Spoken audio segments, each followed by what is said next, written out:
Alright, YouTubers, finally off of work. Long days like usual, 12-hour days. Doesn't get any easier, that's for sure. But I hope everybody's having a good day and a great week and a wonderful life. That's always a plus. But there's something I had on my mind. I've actually had on my mind for a while now. And I'm sure you've heard it all 1,000 times, but I just want to talk about it, I guess. Okay, so the coronavirus. Oh God, I know you're thinking, oh God, we're talking about it. The coronavirus. Yes, it has been out for a while. No, it's not anything new. But the reason why they named it COVID-19 is because it's the 19th strand. It is a new strand of the same old virus. What that means is there's no cure because it just came into existence. And I see a lot of people on Facebook talk about, oh, Trump's real, oh, this is a conspiracy. It might be, but the bigger picture is it's a new disease. It's a new virus. Its potential could wipe out all of mankind, all of civilization. And I also see people online talking about, oh, who cares? Who cares about the United States? Go live somewhere else, blah, blah, blah. But the thing is you live in the greatest place on earth. I mean, we have healthcare. We have the WHO, the World Health Organization, is the one that studies these diseases and cures these diseases and protects us and closes the borders and makes sure nobody gets in that has these kind of diseases. I mean, look at the Ebola virus. It was stopped in its tracks when it came out in Africa. They said, no, we're going to stop this right here, right now. So it never actually, there was one that got to the United States and that was it. Found and they quarantined all those people. But nothing ever came of it. So, I mean, you should be proud that there's somebody protecting you from these killer diseases because there is going to be more. I mean, matter of fact, the mumps came back. I mean, just yesterday I read about 26 cases of the mumps here in Colorado. And it's like, wow. It was supposed to be eradicated. But then you have the non-vaxxers, the people that don't want to vaccinate their kids. They said, we're not going to vaccinate. And so the mumps came back. Hooray, hooray. But it's not cool because it's deadly. And it gets you sick. Nobody wants to be sick. I don't want to be sick. I'm one of those guys that washes my hands all the time. I won't touch anything. I really don't like to touch doorknobs unless I have to. Other than that, I'll use my sleeve. I mean, I don't consider myself a germaphobe, but I might be. I just don't like the feeling of being sick. It's horrible. It's like a quarter of the way to death, if you ask me. But, I mean, to each their own on that stuff. I mean, some people think that if they wash their hands, they'll be more susceptible to viruses or whatever. But I feel that I need to stay clear away from any viruses or any colds or any flus or whatever. And that's my decision, my choice. But back to the topic about the United States, we have a great economy. I mean, we have President Trump. A lot of people don't like President Trump. I mean, I really neither like nor dislike the guy. He is doing good for the economy, which some people will say that it wasn't Trump that did it. It was Obama that laid the foundation. It was Clinton that laid the foundation, blah, blah, blah. But the fact remains is that he's in office. The economy's going good. And here's your president.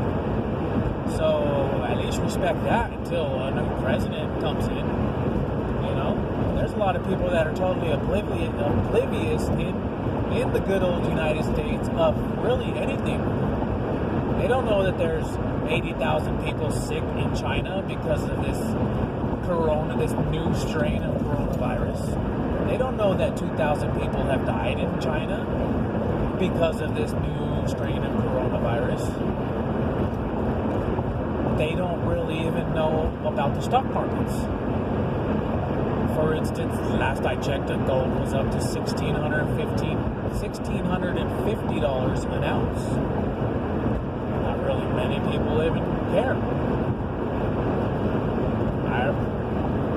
I wouldn't say that I'm a doomsdayer, but I'm prepared for I'm prepared for a catastrophe, and I'm also prepared for a stock market meltdown, being that I play both sides of the market, and I know that there's more vicious strains to come. I mean, remember when AIDS came along? I mean, there's worse than AIDS. There's worse than cancer. There's Ebola. Son of a bitch. Have you seen Ebola? I mean, basically, it's horrible. I don't even want to talk about Ebola. But there is that, and there's more vicious things to come. If you ask me, I think a virus is going to wipe out humanity one day. I don't even think it's going to be a cataclysmic event like a super volcano or a hurricane or a new ice age or fire. It could be fire. I don't know. What do I know? I'm not a futurologist, if that's even a word. But I think that it's going to be a virus, a new strain, a vicious strain that's going to wipe out humanity. And then what do we have? So, take this warning pretty seriously. Wash your hands, protect your kids, and if shit hits the fan, I'd say just get out of town. Take your family and get out of town, and stay far, far away from anybody, because you don't want to see your family sick, and you don't want to be sick, and you don't want to see your family die, and you don't want to die in front of your family, especially.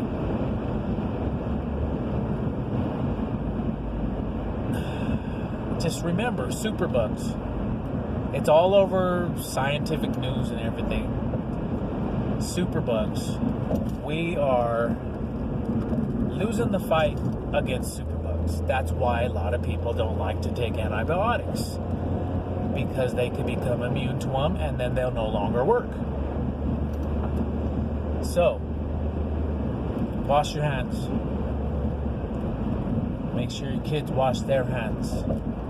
And make sure they're not touching everything.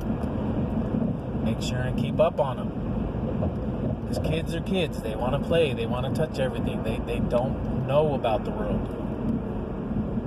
But the world is cruel, just like people are cruel. But there is a lot of nice people out there. But you know what? Let me tell you something. After I made my video last night, and I let you guys go, I had to go to Walmart. So I went to Walmart. I picked up my little brother, actually, and then we went to Walmart. My little brother was with me. He's 10 years old. Coolest little kid you ever meet, guaranteed. He's on some of my videos. So, he's athletic, he's cool, he's awesome. But so we went to Walmart. There was this guy sitting there, and something told me to, like, I mean, I always talk to people and I always tell them, hey, how you doing? Nice to see you, whatever. But I told the guy, hey, how are you today? And I don't know why I tell people that, especially people that are homeless, are struggling, are hating life.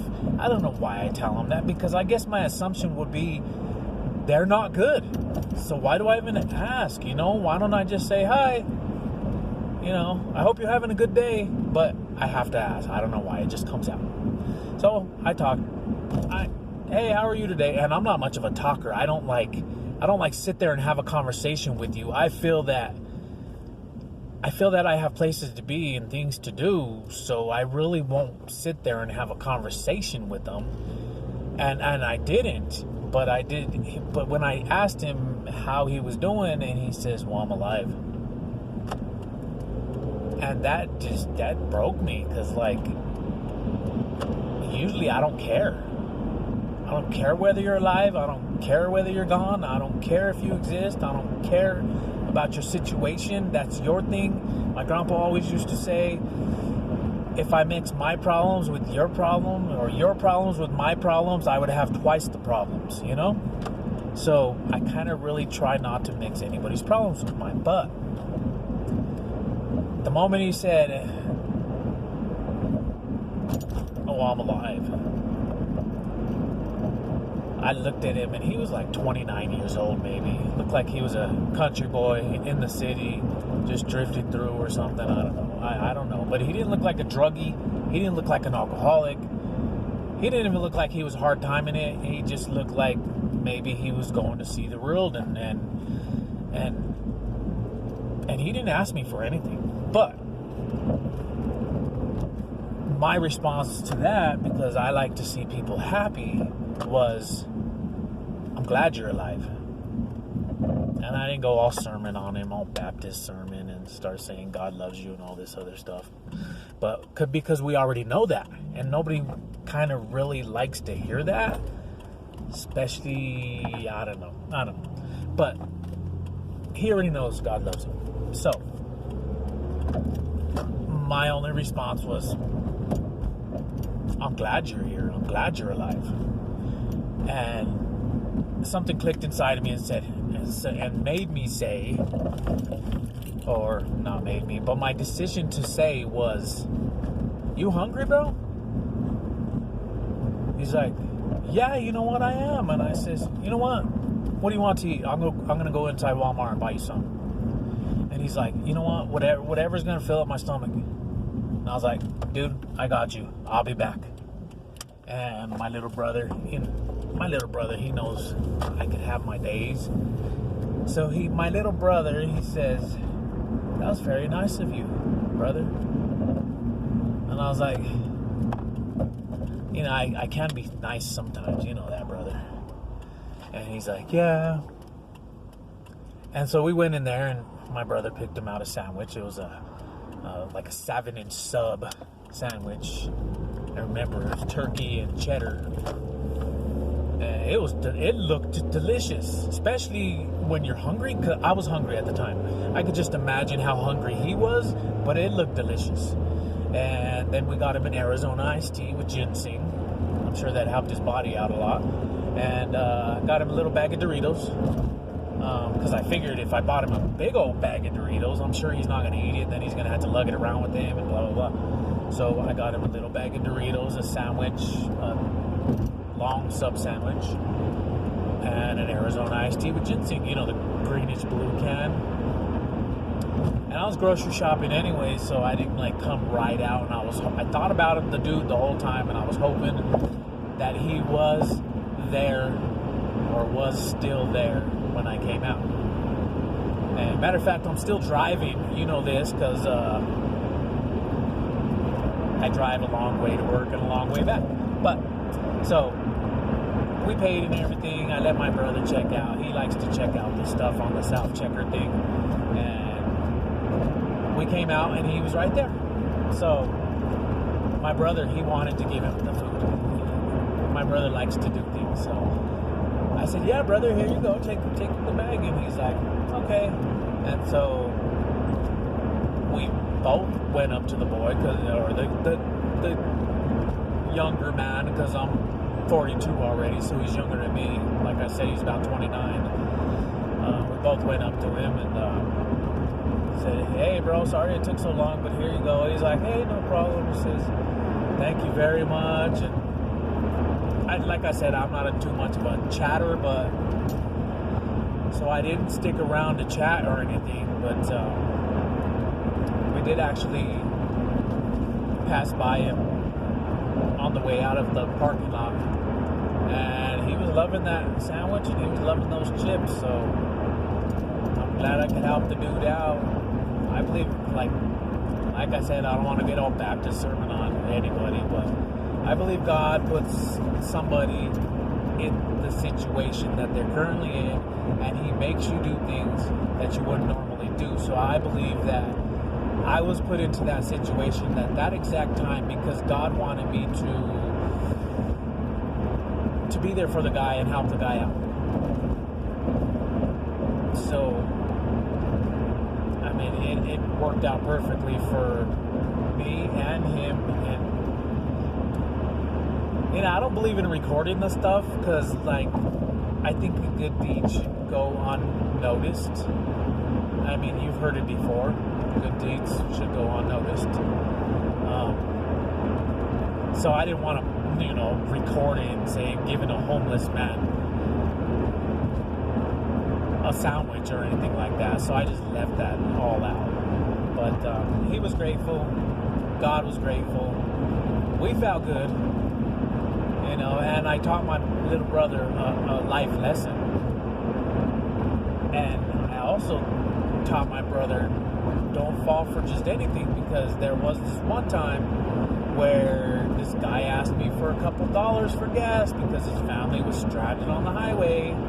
And the moment I gave him a couple dollars, he went straight to the liquor store behind the loafing jug. So I kind of tend to shy away from giving anybody anything, but so I did make sure and let my little brother know, hey, you gotta pick and choose what you're gonna do, because I work hard for my money, and I know you guys do too. Everybody does. So pick and choose what you give to people, because you can buy them a sandwich. There was this one time we had just bought a pizza and we ate half. There's this homeless guy on the outside of another loafing jug, and I gave him the pizza. I wanted to be nice because we weren't going to eat it, so I gave him the pizza, and the moment I went inside, he threw it in the trash. Half a warm pizza, just threw it in the trash. And I was like, oh man, I could have ate that. I could have put it away for later, for the next day, and ate it. And just,